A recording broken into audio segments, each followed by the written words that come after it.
very nostalgic, you know, when you go back to where you have lived for 4.5 years and all the incredible memories, I always like to call them rarefied memories, because I fully grasp how fortunate I am, how very blessed and lucky I am to have not only known Elvis, but to have loved him and to have been loved by him.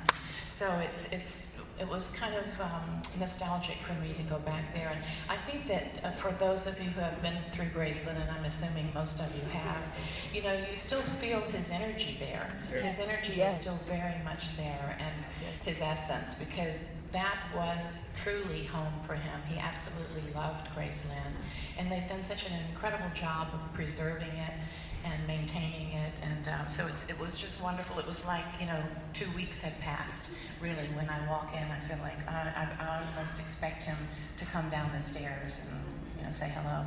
It must be, it was so different than, you can tell us stories about being at Graceland, but you would walk to places where, you know, like here's where I would be when Elvis would go in to see Dodger, or here's where we would sit, and to be physically able to go around and to be in those spots. And you really fed off the energy of the fans, too. Yeah, the fans. Well, Elvis has the most spectacular fans on the planet. Yes, he does. The most devoted. Woo! You guys, I mean, you truly deserve all the credit for keeping his memory and his legacy and his music alive, because it's never happened before and won't happen ever again in history that this kind of fan base exists. You know, you guys are loyal, you're devoted, you're just absolutely religious about Elvis, and he would be astounded. He would be staggered to know how incredibly devoted and loving and faithful you all are. And you know, I used to say that, you know, we do celebrated people a disservice by putting them on a pedestal and not allowing them to be human. But I feel like Elvis's fans allow him to be human, as well as this incredible demigod, you know, that is on a pedestal still, but you know, we take the hits for him and we love him and allow him to be human as well. And there's a whole new generation. There's so many. I asked this earlier. You're going to be amazed by this. Who's at an Elvis Week event for? Excuse me. Who's at an Elvis Week event for the very first time?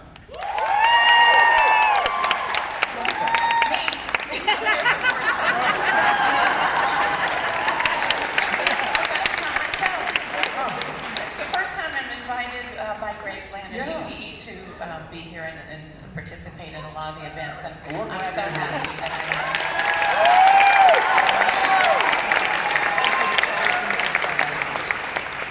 am. You know, I've derived so much more pleasure from giving than receiving. He was a very difficult person to buy for, as you can imagine, because he had everything, and if he didn't have it, he could go out and buy it. Yeah. And, you know, he spent his money. God bless him. He lived for the day. You know, he lived the way we all are admonished to live. You know, today is the present. This is the day we should grasp and rejoice in. You know, so he did live that way. But he derived incredible pleasure from giving, and would much rather see someone's face having received a gift from him than for them to bring him a gift. You know? Yeah, I got to be your audiovisual person. You're so kind. Okay, well, you know, to show images of Graceland when you were there, and we preface this story. It was the 70s, right? So talk a little bit about because we were answering a lot of myths, like breaking a lot of myths, or maybe telling you what into you is the truth. About different things like the jungle room and how the furniture came to be, but talk a little bit about your ideas for what you wanted to do with decorating and talking with Elvis about. Yeah. Well, I basically deferred to Elvis's taste. You know, I just tried to help facilitate his wishes and his taste, including the jungle room. And we actually did go to Pier 1 and purchased a lot of that furniture there. And then Ingalls Interiors, a guy named Bill Eubanks, helped us to, you know, make the dream come true.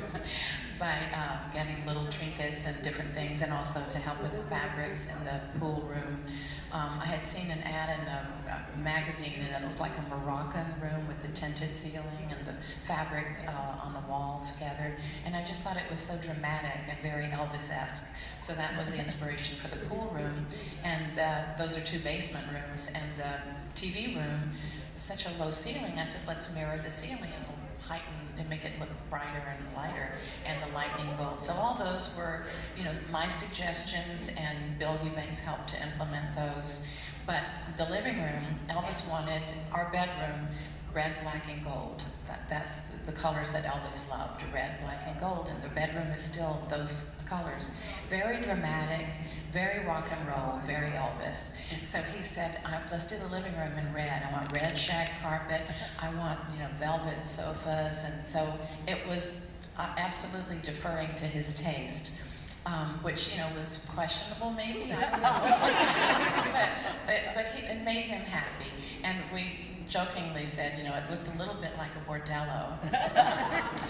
A little. A little lot like a bordello. But it was his taste, and it was him. And I know a lot of people wish that it was left as he had left it, where he last lived. And had his taste, his rock and roll Elvis taste, left there.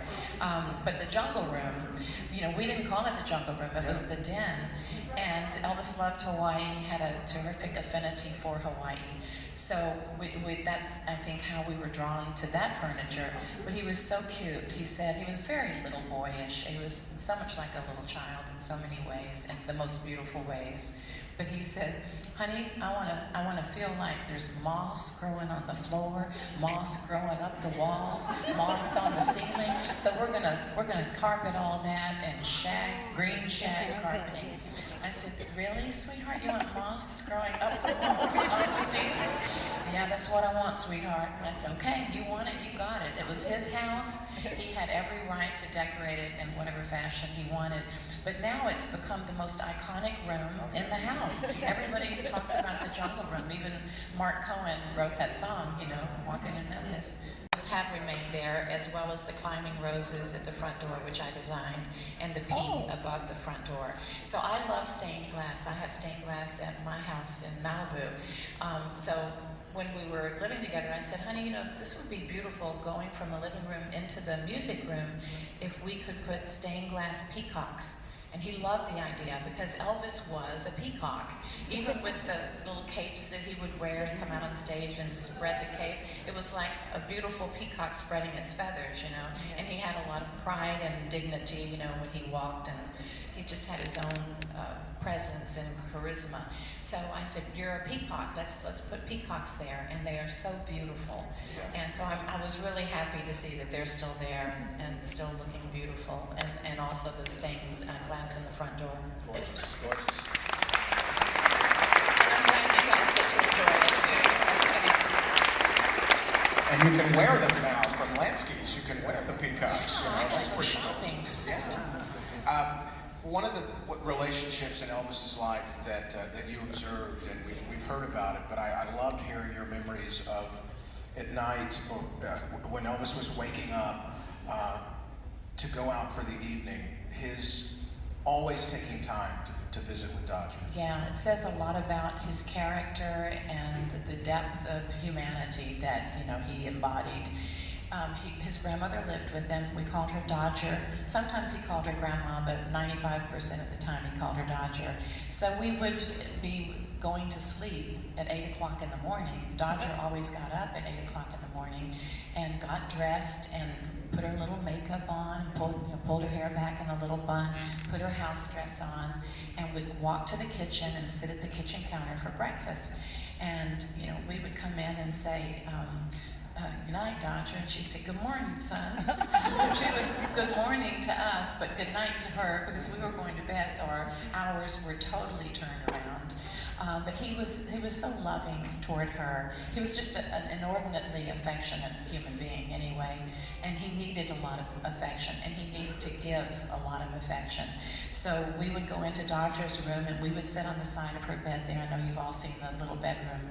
We would sit on the side of the bed, and her rocking chair was right in front of her closet and across from the bed. And he would hold her hands and talk to her and kiss her on the top of her head, and she'd dip snuff. so he didn't kiss her on the lips. But she was the cutest little woman, and she looked the same in her 80s as she did in her, I guess, 50s when they were in Germany. I see those photos, and it's unmistakably Dodger, just as she looked when we knew her, when I knew her. But she was quite the character, and I know that Elvis absolutely adored her. Yeah, and you bring up a subject of something that I've been told this week to ask about, and I do this at the behest of women that wanted to know. We're talking about kissing, and Am I supposed to kiss and tell now? well, you can kiss and whisper. Not a question I would have thought of on my own, but I'm doing this. Sure. I'm doing this at the behest. Well, remember what Jerry Reed said. Jerry Reed said, Elvis, I'm not that way, but man, I'd kiss you. Kissing Elvis, you've come up with an explanation that perhaps Well, it's could the help. closest explanation that I could devise. And I wrote this in my memoir when I finally wrote a memoir after everything else that, You come had to some life. stories to tell. I have had quite the crazy life, but I said if you take two big fluffy marshmallows, put them together, and the sweetness and the softness that they are, and you just kiss those marshmallows, that's the closest thing that I could come to imagining that would be like kissing Elvis, because he did have the softest and sweetest lips, and again, he was so wonderfully affectionate that, again, I know how lucky I am and how blessed to have those memories and to be able to still close my eyes and imagine those kisses. Okay, I asked the kissing question. Okay? He always had good breath. I don't know how, but he always had good breath. Yeah. Well, you said he smelled of Neutrogena soap. Neutrogena. Yeah, he only used the original Neutrogena soap. So these are the little personal things that, it's nice to know that about someone that you love and admire, and just little human touches like that. He always used Neutrogena soap, so he always had this little essence of that clean, fresh smell of Neutrogena soap. Their sales are going to go up. Aren't they? You're welcome, Neutrogena. Somebody called the Graceland gift shop. Some Neutrogena in there. As we know, if we've read your book, which, by the way, thank you for finally putting your story out. Wonderful experiences.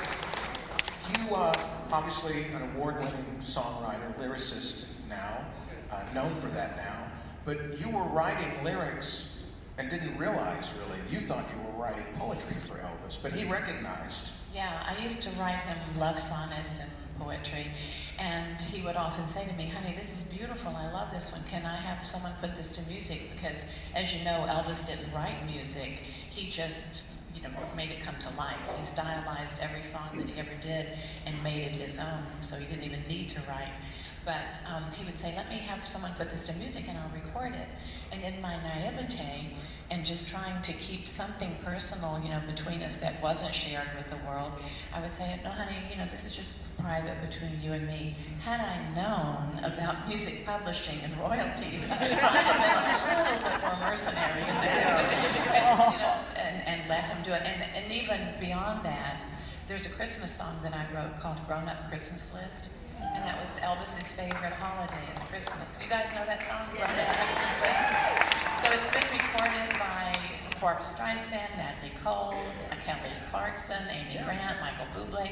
Like every artist, it feels like, has recorded that song. But I would have loved to have heard Elvis's beautiful voice singing those words, So it would have been very gratifying for me if I had let him record some of my tunes, but I didn't know enough. I was ignorant and naive. He recognized, though. He did. He recognized the talent, and so he helped me in so many many ways. I said I went to 4 years of university at Memphis State. It was Memphis State University then, now it's University of Memphis. But I finished 4 years of college and didn't learn a modicum of what I learned with Elvis. You know, Elvis was such an incredible teacher of life and of how to, just the kind of person that, you know, you should aspire to be. And I was going to tell you too, when I was writing my memoir, I waited like 40 years, you know, after Elvis passed away. I didn't want to exploit my relationship with him, so I didn't write anything for 40 years, and then I waited until I had gone through my life circumstance with the former Bruce Jenner, and I thought I had my normal life. I left Elvis for a normal life. I had it for about a hot 5 minutes with Bruce and my 2 beautiful sons. I wouldn't change anything, you know. I trust life, I trust God that life unfolds as it's meant to. And looking back, I would have made the same choices. You know, I had no idea about Bruce at the time, but I'm glad I didn't know, because I wouldn't have Brandon and Brody and then my 4 beautiful little grandchildren. So I've learned to just trust, you know, to trust life and trust God and let life unfold as it's meant to, and then just make the best of it, you know, and you don't always have to understand something to just be kind about it. So that's what I've tried to be, is just be kind. And I was going to tell you, when I wrote my memoir, I had an admonition to myself. I said, is it true? Is it necessary to tell the story? And is it kind? So with those 3 things in mind, I was able to sit down and recount some of the things that have happened to me and for me in my life. But it wasn't a joyful thing. It was very difficult. I don't know if any of you have written about your lives, but it's a tremendous responsibility to do justice to other people, to tell the truth, you know, but to still to do it with kindness, and to try to have some sort of inspirational slant to the book. Now, later today, 5 o'clock, there's going to be an event that I know a lot of us are going to, and I don't want to end on, you know, a note like that, but I just wanted to get your favorite, and I don't want to intrude on whatever you'll say this afternoon, but for the people here that might not be going, just your first impressions of your, just a wonderful Lisa Marie experience.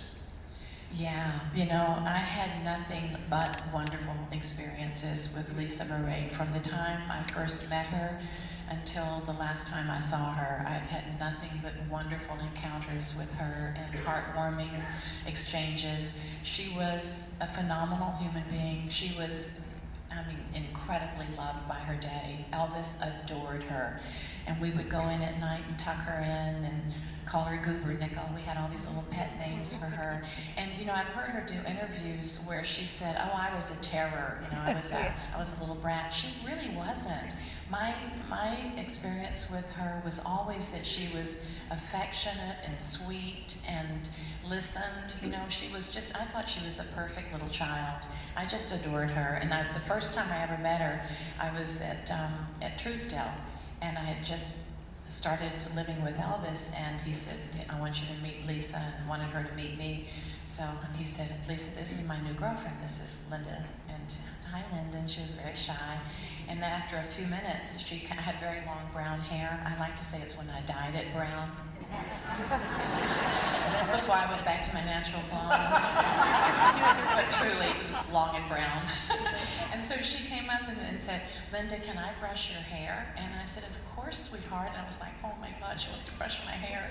So she went up to the house and got a brush and started brushing my long brown hair. And that's how we very first met. And our relationship was solid and lovely the entire time I knew her. And I found her to be exquisitely beautiful and so talented and so real. I think the most resounding thing about Lisa Marie is that she was so authentic. And you never had to second guess how she was feeling. Sometimes, you know, to a fault, you go, honey, don't bring it down a little. But she was so authentic, so honest, and I loved that about her. You never had to wonder where she stood on anything. Well, thank you.